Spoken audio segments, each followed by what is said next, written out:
আপনাদেরকে দেখাচ্ছি কতটা পুরো ভরা হয়েছে। দেখুন বন্ধুরা, সবাই কেমন আছে? সম্পা রান্নাঘরে সবাইকে স্বাগত। প্রতিদিনের মতন আজকে একটা নতুন ভিডিও নিয়ে চলে এসেছি। আজকে আমি বানিয়েছি কলা পাতায় ভাপা পিঠে। কীভাবে বানিয়েছি সেটা আপনাদেরকে দেখাবো। যে সকল বন্ধুরা আমার চ্যানেলে নতুন ভিডিও দেখছে অবশ্যই সাবস্ক্রাইব করে আমার পাশে থাকবে। এক বাটি সুজি নিয়েছি, সুজিটাকে গুঁড়ো করে নিচ্ছি, মিক্সিতে দিয়ে হালকা গুঁড়ো করে নিচ্ছি। স্বাদ মতো নুন দিয়ে দিচ্ছি। আমি বড় বড় দানা সুজি ছিল, একটু হালকা গুঁড়ো করে নিয়েছি। সুজিটা দিয়ে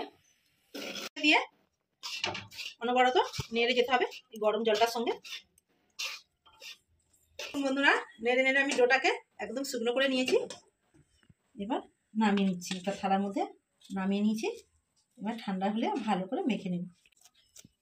এখন হালকা একটু গরম আছে, আমি একটু চালিয়ে দিলাম, ঠান্ডা করে নিচ্ছি। হাতের মধ্যে একটু সাদা তেল নিয়েছি, এবার একটু ঠান্ডা করে নিয়েছি। ভালো করে একটু মেখে নেব। ভালো করে মেখে একটা ডো তৈরি করে নিয়েছি। আমি আজকে পিঠাটা কলা পাতাতে মুড়ে দেবো। কলা পাতা এরকম ছোটো ছোটো করে কলা পাতা কেটে নিয়েছি। কলা পাতাতে একটু তেল বুলিয়ে দিচ্ছি।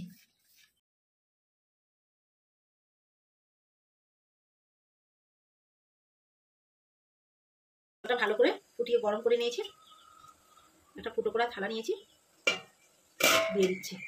কলা পাতায় মুড়িয়ে সব তৈরি করা হয়ে গেছে। এবার আমি ভাপিয়ে নেব, দিয়ে দিচ্ছি। আমি 5 থেকে 7 মিনিট পিঠাটা ভাপিয়ে নেব, তার জন্য ঢেকে দিচ্ছি। 7 মিনিট ভাপিয়ে নিয়েছি, এবার ঢাকা খুলে নিচ্ছি। ঠান্ডা হলে আপনাদেরকে একটা পিঠে খুলে দেখাচ্ছি। ঠান্ডা করে নিয়েছি, এবার আমি টুথপি থেকে খুলে দেখাচ্ছি।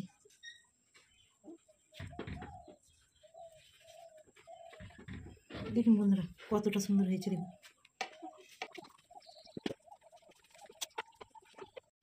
দেখুন বন্ধুরা, পুরো ভরা কলা পাতায় ভাপা পিঠা কতটা সুন্দর হয়েছে। দেখুন একদম পুরে ঠাসা।